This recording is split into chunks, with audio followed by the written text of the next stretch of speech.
In this calorimetry experiment, we're analyzing the energy released by a chemical reaction. When the reaction begins, it releases energy, which heats up both the water and the calorimeter.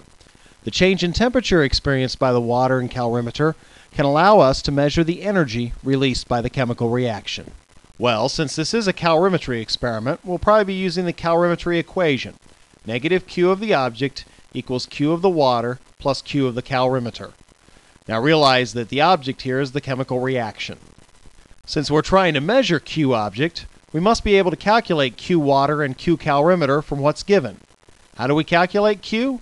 Well, we use equation 2.3. Q equals mc delta T. Well, the mass of both the water and the calorimeter are given, and we know the specific heat of water. We're supposed to have that memorized, 4.184 joules per gram degree Celsius. And we're given the specific heat of the calorimeter. All we need to do then is figure out delta T. Well, since the water and calorimeter are in contact with each other throughout the entire experiment, they both start at the same temperature and end at the same temperature. So they both have the same delta T. So if we calculate the delta T for one, we'll have the delta T for the other. Now remember, delta T is defined as the final temperature minus the initial temperature, and both those temperatures are given to us. So we can easily calculate delta T.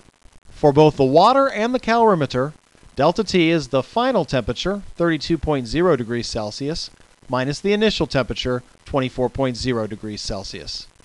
When you subtract those two numbers, you get 8.0 degrees Celsius.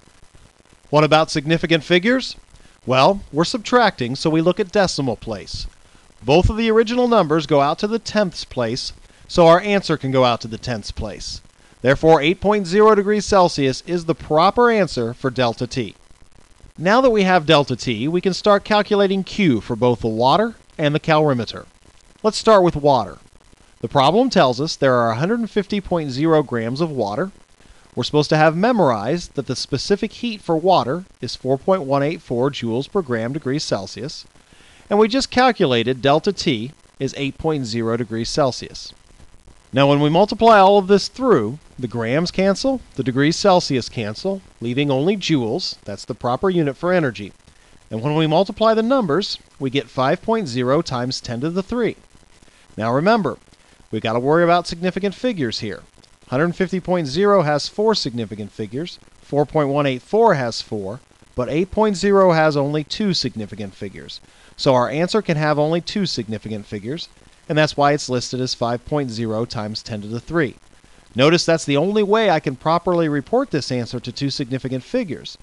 If I had just written down 5,000 joules, that would have only 1 significant figure. But 5.0 times 10 to the 3 has 2 significant figures because of that decimal point. Okay, well that's Q water. What about Q calorimeter? Well, we use the same equation, Q equals mc delta T. The mass is given as 5.0 grams. The specific heat is given as 1.95 joules per gram degree Celsius, and the delta T was already calculated, 8.0 degrees Celsius. When we multiply these through, the grams cancel, the degrees Celsius cancel, leaving us with a unit of joules. That's good because that's a proper unit for heat. And when we multiply the numbers, we get 78.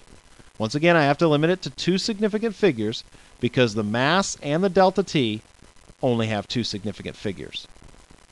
Well, now we have Q water and Q calorimeter, so we can use the calorimetry equation.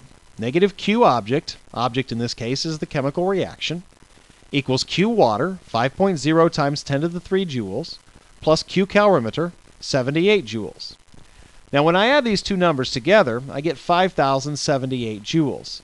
However, that's not to the proper significant figures, because we're adding, so we have to look at decimal place. 78 joules goes out to the ones place. 5.0 times 10 to the 3 goes out to the hundreds place. Now don't let that scientific notation fool you. It looks like that 5.0 goes out to the tenths place, but 5.0 is multiplied by 10 to the 3. When I multiply that decimal place by 10 to the 3, I get the hundreds place.